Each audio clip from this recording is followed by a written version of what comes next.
संपूर्ण राज्यात आगडोंब उसळवणारं मनोज जरांगे पाटील यांचं आंदोलन मराठा समाजाच्या आरक्षणासाठी अंतरवाली सराटीमध्ये सुरू होतं आणि या आंदोलनाचा अगदी दुसरा टप्पा यशस्वीरित्या गुंडाळण्यामध्ये मनोज जरांगे पाटलांना यश आलं, मुख्यमंत्र्यांनाही यश आलं आणि त्यांच्या सहकाऱ्यांना यश आलं म्हणून मुख्यमंत्र्यांना यश आलं। पण हे सगळं होत असताना आठवड्याच्या म्हणजे वीकेंडला आठवड्याच्या शेवटच्या दिवशी शनिवारी संदीपान भुमरे हे मुख्यमंत्र्यांचे सहकारी, मराठवाड्यातले नेते आणि एक मुख्यमंत्र्यांचे विशेष दूत मंगेश चिवटे हे दोघं जण हॉस्पिटलमध्ये असलेल्या मनोज जरांगे पाटलांना बघायला गेले।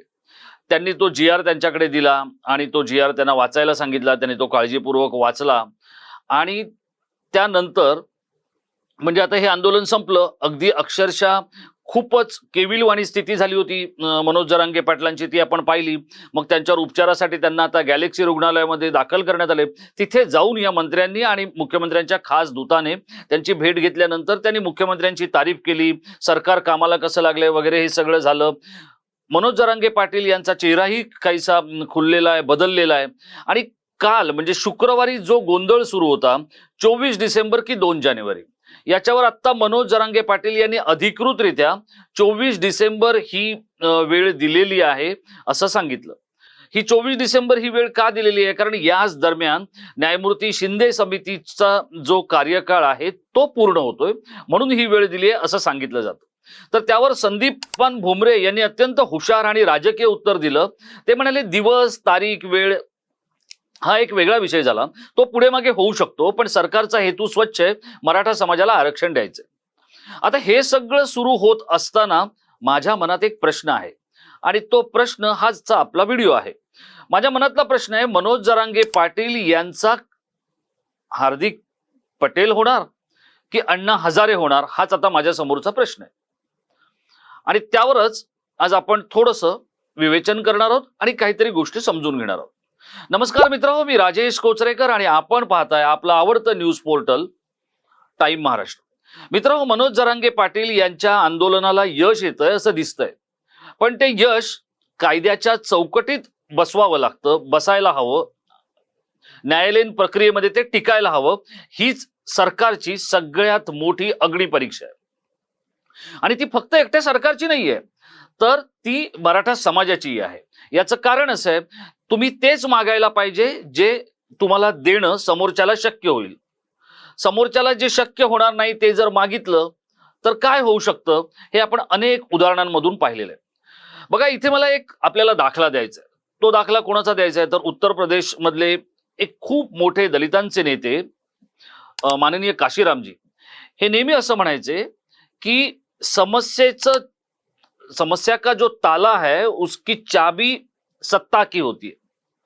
आणि मग याच गोष्टी गुजरातमध्ये आंदोलन करणाऱ्या हार्दिक पटेल यांना नीट कळल्या।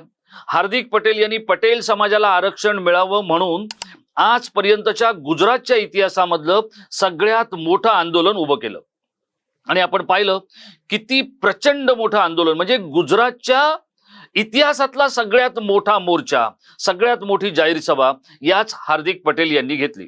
2016 पासून त्यांचं आंदोलन सुरू झालं। 2017ला गुजरातच्या आंदोलनाचा चेहरा म्हणजे हार्दिक पटेल असं एक समीकरण तिथे बनलं। आता ही गोष्ट लक्षात आल्यानंतर हे आंदोलन कोणाच्या विरोधात होतं तर सत्ताधाऱ्यांच्या विरोधात होतं, म्हणजे भाजपच्या विरोधात होतं। मग हार्दिक पटेल यांनी जे आंदोलन केलं त्याचा फायदा आपल्याला मिळू शकेल असं कावेबाज काँग्रेसला वाटलं आणि काँग्रेसने हार्दिक पटेल यांना आपल्या गळाला लावून घेतलं। हार्दिक पटेलांच्या हे लक्षात आलं की आपण आता राजकीय प्रवाहात गेलेलो आहोत। पण इतकं सगळं होऊन पटेल समाज हा गुजरातमधला अत्यंत बलवान असा समाज आहे की ज्याच्याकडे वेगवेगळ्या पद्धतीचे आर्थिक स्रोत आहेत, व्यापार उदीम आहे, असं सगळं असलेला हा समाज आहे, श्रीमंत समाज आहे, त्याला आरक्षण मिळायला पाहिजे अशी एक भूमिका त्यांनी घेतली। चला, आता हे सगळं होत असताना हार्दिक पटेल यांच्या मदतीनंतरही गुजरातमध्ये काँग्रेस सत्तेवर आली नाही आणि हुशार हार्दिक पटेलला हे कळलं की आपण काँग्रेसमध्ये गेलो तर आपला रद्दी कबाडा होणार आहे। त्यांनी हळूच एक पतली गली पकडली आणि हार्दिक पटेल भाजपमध्ये दाखल झाले। तिथून ते निवडून आले आता तिथल्या एका विधानसभेतून. आता येणाऱ्या नजीकच्या काळात किंवा भविष्यात हार्दिक पटेल हे गुजरातमध्ये मंत्रीही होतील. आता हीच गोष्ट मनोज जरांगे पाटील यांची होणार का? तर त्याच्या आधी आपण अण्णा हजारेंकडेही पाहिलं पाहिजे. अण्णा हजारे सुद्धा मनोज जरांगे पाटील यांच्यासारखंच करायचे, स्टेजवर बसायचे आणि सगळं पारदर्शी आहे असं दाखवायचे. अण्णा हजारे जे आंदोलन करायचे त्याला गावभरचा मीडिया प्रसिद्धी द्यायचा.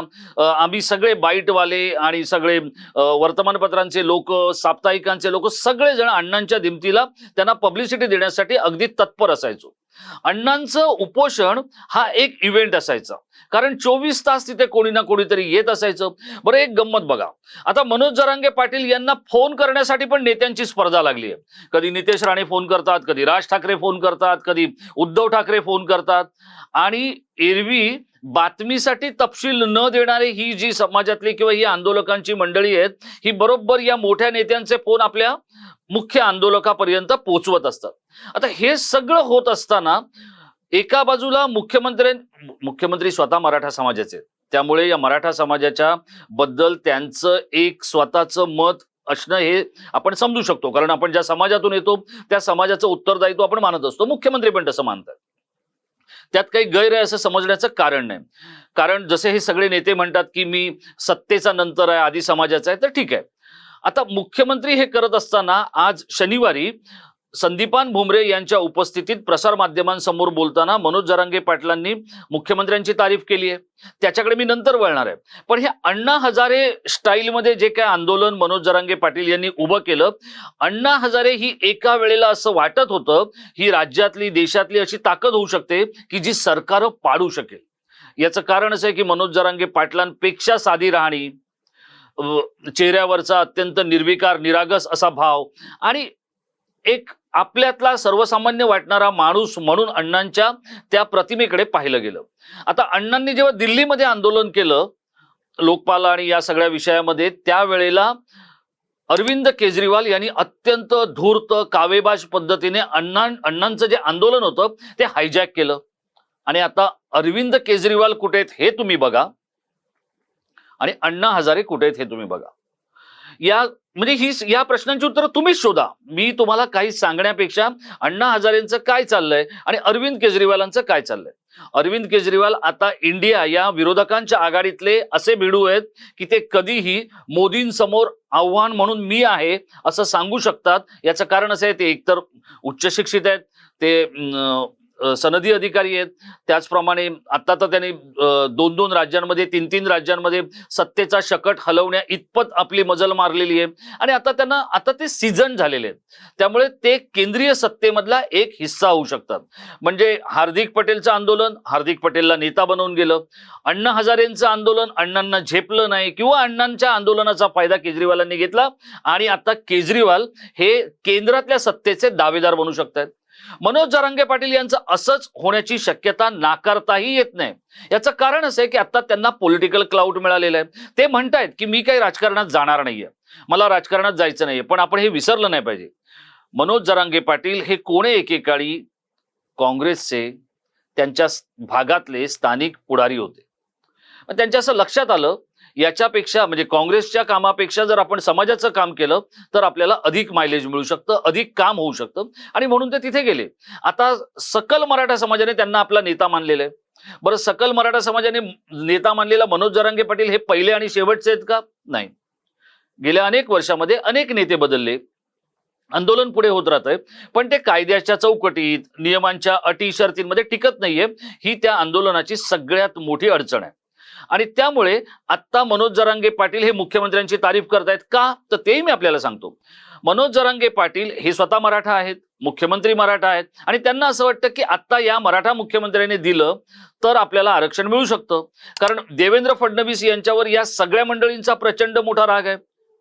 खरं तर हे आंदोलन चिघळलं तेच मुळी देवेंद्र फडणवीसांमुळे अशी या सगळ्या मंडळींची धारणा आहे. कारण त्यांनी लाठीचार्ज आणि गोळीबार करण्याच्या सूचना दिल्या होत्या असं यांच्या कानी कोणीतरी सांगितलं आणि त्याच्यावर यांचा अत्यंत ठाम विश्वास बसलेला आहे.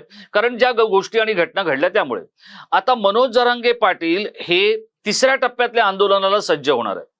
तोपर्यंत मुख्यमंत्री पण अधिवेशन या सगळ्या गोष्टी वगैरे करून तयारीला लागणार आहेत. अवघ्या 4 महिन्याने लोकसभेची निवडणूक आहे. कारण या निवडणुकीच्या संदर्भातली तयारी मुख्यमंत्र्यांनी स्वतःच हे आंदोलन बंद झाल्यानंतर किंवा काही क्षणासाठी थांबल्यानंतर, काही काळासाठी थांबल्यानंतर निवडणुकीची तयारी पण सुरू केलेली आहे. त्याचाही तपशील मी आपल्याला देणार आहे. पण आत्ता मनोज जरांगे पाटील यांच्यामध्ये बघा, ते ज्या पद्धतीची भाषा बोलतायत किंवा ते आज माध्यमांबरोबर जे बोललेत त्याचे काही क्षण आपण जर पाहिले तर आपल्या लक्षात येईल की मनोज जरांगे पाटील हे काय बोलतायत आणि त्यांची वाटचाल कुठल्या दिशेने सुरू आहे. यावेळी साहेब आणली होती सरकार सोपं नाही, त्यांनी बरोबर ॲक्युरेट ठरवूनच केलं आता की याच्यात बसवायचं. 24च्या आत बसू दे, मामा म्हणले तसं 24च्या आत बी बस. आम्हाला गुलाल उधळायला लवकर तयार होणार. यांनी पाडे 2 टप्प्याने, ते मला माहितच नाही. 2 टप्पे म्हणजे पहिल्या टप्प्यात आली हे, दुसऱ्या टप्प्याला आली मंत्री आली, सगळं गोंधळा झाला. ये एक आला की ते म्हणते 2 द्या, त्याला म्हणलं तुमचं ना आपलं जमणार नाही. आपण स्पष्ट बोललेलो आहे, कारण अगोदर बोललेत हे सरकारशीच बोलून आले होते. तुम्ही आलात फक्त साक्षीदार आहेत की आम्ही येत कसं देत नाहीत, याच्यासाठी आलेले नंतरचे मंत्री महोदय होते. त्यांनी ते जी घोळ घातला त्याच्यात, ते आतापर्यंत 24 डिसेंबर आहे, समाजाचं कल्याण होईल हे मान्य करायला लागेल की सरकारनं तातडीनं याच्यावर पावलं उचलली. समितीची मर्यादा वाढवली, तिला राज्यभर काम करायला आता परवानगी दिली आणि मनुष्यबळ सुद्धा त्यांचं वाढवलं. तुम्ही काहीही म्हणा, मनोज जरांगे पाटील हे नजीकच्या काळात एखादी निवडणूक लढवून जर विधानसभेमध्ये आले नाहीत तर मला नवल वाटेल. याचं कारण सांगतो मी. तुम्हाला ज्येष्ठ शेतकऱ्यांचे नेते शरद जोशी माहितीच असतील. शरद जोशींची ताकद ही शेतकऱ्यांची ताकद होती, ती इतकी प्रचंड होती की 80च्या दशकामध्ये ते शेतकऱ्यांसाठी काम करत राहिले, शेतीच्या प्रश्नांवर बोलत राहिले आणि ते आंदोलनाची भाषा बोलत राहिले. पण त्याच वेळेला त्यांचे स्पर्धक असलेले शरद पवार यांनी मात्र संसदीय प्रक्रियेमध्ये स्वतःचा ठसा उमटवायला सुरुवात केला होता. ते तिथे आपलं लक्ष केंद्रित करत होते आणि 90च्या दशकामध्ये, साधारण 90चं दशक अर्ध झाल्यानंतर ज्येष्ठ नेते शरद जोशी यांच्या लक्षात असं आलं की आपण या शेतकऱ्यांच्या ताकदीवर सत्तेत जायला पाहिजे होतं, प्रश्न सुटू शकले असते. पण तोपर्यंत वेळ निघून गेला होता. आता हे सगळे दाखले आपल्याला देण्याचं कारण असं आहे की मनोज जरांगे पाटील यांना हे कळतंय की आंदोलन किती करायचं, कसं करायचं, कधी थांबायचं. कदाचित त्यांना मुख्यमंत्री कानमंत्र देत असतील, कारण मुख्यमंत्री त्यांच्याशी 24-24, 28-28 तास बोलतायत. मुख्यमंत्री आपल्या कुटुंबातल्या लोकांशी बोलत नाहीयेत, अनेक आमदारांचे, अनेक सनदी अधिकाऱ्यांचे फोन घेत नाहीयेत. पण मनोज जरांगे पाटील यांच्या बरोबरचा संवाद ते तुटू देत नाहीयेत. मी जी मुख्यमंत्र्यांची हुशारी म्हणतो ती इथे आहे. आता जिथे मुख्यमंत्र्यांची हुशारी आहे त्याच हुशारीला जर मनोज जरांगे पाटलांनी जोड दिला तर मला त्यांचा हार्दिक पटेल होईल असं अत्यंत प्रभावीपणे वाटतंय आणि अत्यंत ठळकपणे वाटतंय. याचं कारण असं आहे, ते मुळात राजकीय एका विचाराकडे झुकणारे किंवा चालणारे होते. त्यांना वेळीच कळलं की तिथे काय नाहीये, म्हणून ते समाजाच्याकडे गेले आणि आता त्या समाजासाठी जर ते विधान भवनाच्या किंवा विधिमंडळाच्या वाटेवर निघाले तर कुणीही आश्चर्य वाटून घेऊ नये. इतकी मॅच्युरिटी आणि इतकी परिपक्वता मनोज जरांगे पाटील यांनी स्वतःमध्ये आणली आहे. याची मी 2च उदाहरण देतो आणि हा व्हिडिओचा आता आपण समारोप करणार आहोत. यातलं पहिलं, जेव्हा एका अशा क्षणी बच्चू कडू काहीतरी कानात सांगायला लागले, एक कार्यकर्ताही गेला आणि बच्चू कडूंच्या कानात सांगायला लागला आणि त्यानंतर चर्चेचा तो सगळा उहापोह सुरू होता, चर्चेच्या फेऱ्या सुरू होत्या आणि त्याच्यात ज्या वेळेला त्या एका पदाधिकाऱ्याने बच्चू कडूंच्या कानात काहीतरी सांगायला सुरुवात केली तेव्हा मनोज जरांगे पाटलांनी त्याला थांबवलं. ते म्हणाले, हे असले कानात वगैरे सांगण्याचे उद्योग करू नका ज्याच्यामुळे गैरसमज होतात. तर कोणीतरी त्यांना असं म्हणालं की चला आपण बाजूला बसून चर्चा करू. ते म्हणाले नाही, बंद दाराच्या आड चर्चा करायची नाही, जे काय होईल ते समाजासमोर व्हायचं. हे हार्दिक पटेल सुद्धा असंच करत होता. हार्दिक पटेलने जे केलं, आता बघा मनोज जरांगे पाटलांनी जेवढी यंत्रणा आणि व्यवस्था घुसळवून काढली तेवढी या आधीच्या कोणत्याच आंदोलनामध्ये घुसळली गेली नव्हती. फक्त इथे जो काही आगडोंब उसळला, जाळपोळ झाली, फोडाफोडी झाली, तोडफोड झाली, दंगल सदृश्य परिस्थिती झाली, त्यामुळे या आरक्षणाच्या आंदोलनाला गालबोट लागलं. हे जरी खरं असलं तरी पण मनोज जरांगे पाटलांनी ही आत्ता आंदोलनाच्या संदर्भातली हुशारी दाखवलेली आहे. ते आपली राजकीय हुशारी आणि जे काही सामाजिक चातुर्य दाखवलं तर त्यांचा हार्दिक पटेल होईल असं मला वाटतंय. ते स्वतःचा अण्णा हजारे करून घेणार नाहीत, कारण वय त्यांच्या बाजूने आणि त्यांना जर समाजाचं काहीतरी करायचं असेल तर अण्णांपेक्षा त्याचा हार्दिक होणं हे मराठा समाजाला अधिक परवडणार आहे. आपल्याला काय वाटतं, हार्दिक पटेलच्या दिशेनेच मनोज जरांगे पाटील यांची वाटचाल आहे का, की अण्णा हजारेंचं आंदोलन जसं सत्ताधाऱ्यांनी आणि राजकारण्यांनी गुंडाळून टाकलं तसं मनोज जरांगे पाटील यांचं आंदोलन गुंडाळलं जाईल का? मनोज जरांगे पाटील हे राजकीय चातुर्य ठेवून या आंदोलनाला हाताळतायत असं आपल्याला वाटतं का? आपण आमच्या इनबॉक्समध्ये कमेंट्स करून आम्हाला कळवा. हा व्हिडिओ आपण शेवटपर्यंत पाहिला त्याबद्दल आपल्याला खूप खूप धन्यवाद. आणि असेच काही व्हिडिओ पाहण्यासाठी आपण आमच्या टाइम महाराष्ट्राला आवर्जून सबस्क्राईब करा. धन्यवाद.